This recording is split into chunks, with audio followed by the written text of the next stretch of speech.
의지가 있다는 것이고요. 지금 이제 저희들은 인력을 대폭 파견받는 게 제일 좋고, 우리 이제 공수처가 독립수사기관이다 보니까 합동수사본부 형태로 되는 게 법상으로 뭐 그렇게 원만해 보이지는 않는데, 어쨌든 법의 취지에 반하지 않는 범위 내에서 그럼 오늘 여기 그런 부분들 법사위 검토하겠습니다. 예. 회의 마치고 나가자마자 국수본과는 어떻게 연락하고 논의할 생각이십니까? 어쨌든 저희들이 이첩 요청을 한 마당이고, 또 거기에 대해서 요청은 국수본에서 수사기로 2천만 요청하신 거 아니에요? 경찰에 국수본에다 했습니다. 예. 그래서 경찰 거기서 국수본에다가 네, 이첩 합동 요청 수사하자고 요청을 했다고요? 아니요, 이첩 요청을 했으니 그건 2천 거기에 대한 요청이고 답으로 국수본에서 일단 질문을 반응을 드리죠. 박지원 의원님께서 원하시는 거는 공수처와 국수본이 함께 수사를 하라는 거 아닙니까? 네, 사건 관리 규정인가요? 사건 규칙 보니까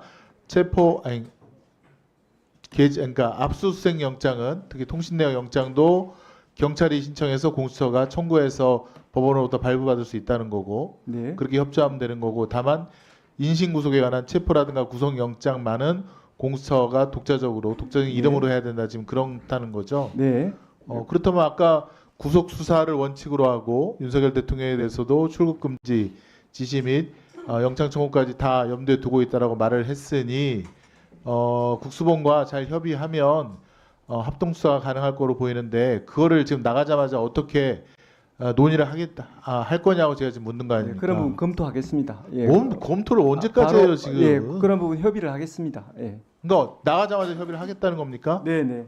그거를 보고해 줄 수 있습니까? 법사위에? 그건 국민께도 알려야 될 것 네, 같은데요. 알겠습니다. 협의하고 지금 보고하겠습니다. 비상계엄 이후에 국회에서 계엄 해제 결의를 해서 그나마 비상계엄 해제됐지만 아직 윤석열 대통령이 인사권을 계속 행사하고 있지 않습니까? 이상민 장관 면직시켰죠. 의원 면직이라는 행위를 했고 그다음에 장관급 누구죠? 진실화위원회 위원을 임명을 했고 가장 걱정되는 거는 국정원 홍장원 1차장인가요? 이번에 대해서 솔직하게 양심 선언한 사람을 교체했다 그러더라고요. 보직해임하고. 저는 그게 가장 걱정이 되는데 아니 뒤에서 인사권 다 행사하면서 뭔 이선으로 후퇴를 하고 자기는 뭐 국정에 관여를 안 하겠다는 그런 거짓말을 어떻게 또 뻔뻔스럽게 합니까? 그러면서 국민의힘 한동훈 대표는 대통령이 이선으로 물러갔다는 얘기를 어떻게 합니까? 말이 안 되는 거잖아요. 그럼 이렇게 시급한 시기고 지금 국민들이 걱정하는 거는 첫 번째가 전쟁이고 두 번째가 경제 아닙니까? 지금 전면전이든 국지전이든 이 내란 세력들이 6개월 전서부터 준비를 하고 계속 시도를 했다는 거 아니겠습니까? 드러나고 있잖아요. 그럼 하루가 지금 한시가 급한데 언제 또 무슨 핑계를 대고 전쟁 지금 국군 통수권 아직도 대통령한테 있다는 거 아니겠습니까? 그러니까 하루빨리 그걸 갖다가 뺏어서 국민들이 안심할 수 있는 그런 단계로 만들어 달라는 것이 첫 번째 요건이고 두 번째는 경제 아닙니까? 지금 보도 보니까 이 비상계엄 이후에 외국 자본이 1조 원 이상 주식시장에서 빠져나왔다면서요. 또 이 주식시장이라든가 여러 가지 안정화시키기 위해서는 151조가 필요하다는 그런 그 경제부총리의 발표였던가요?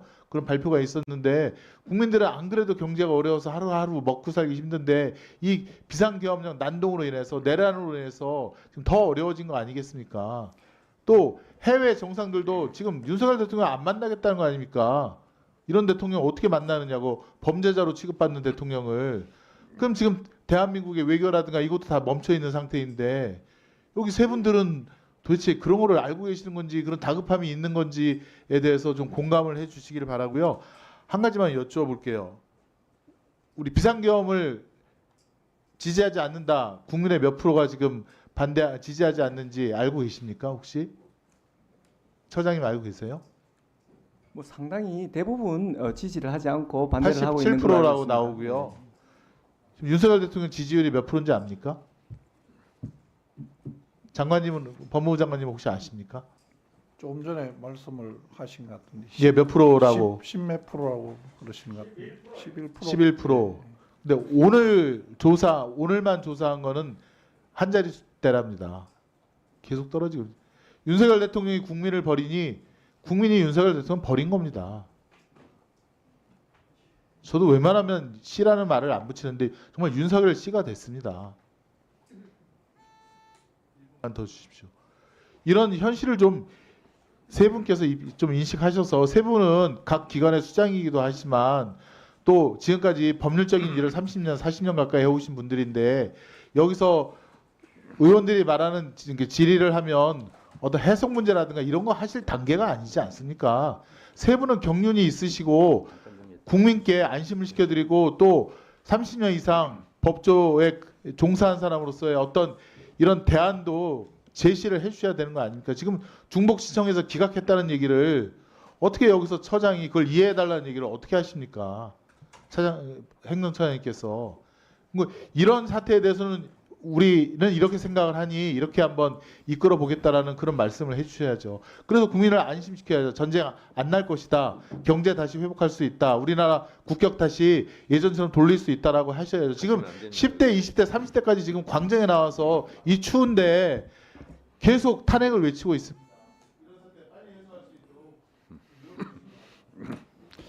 네, 수고하셨습니다. 위원장님, 네. 김성원 의원님 말씀에 잠깐 짤막하게만 네, 말씀을 하십시오. 위원님.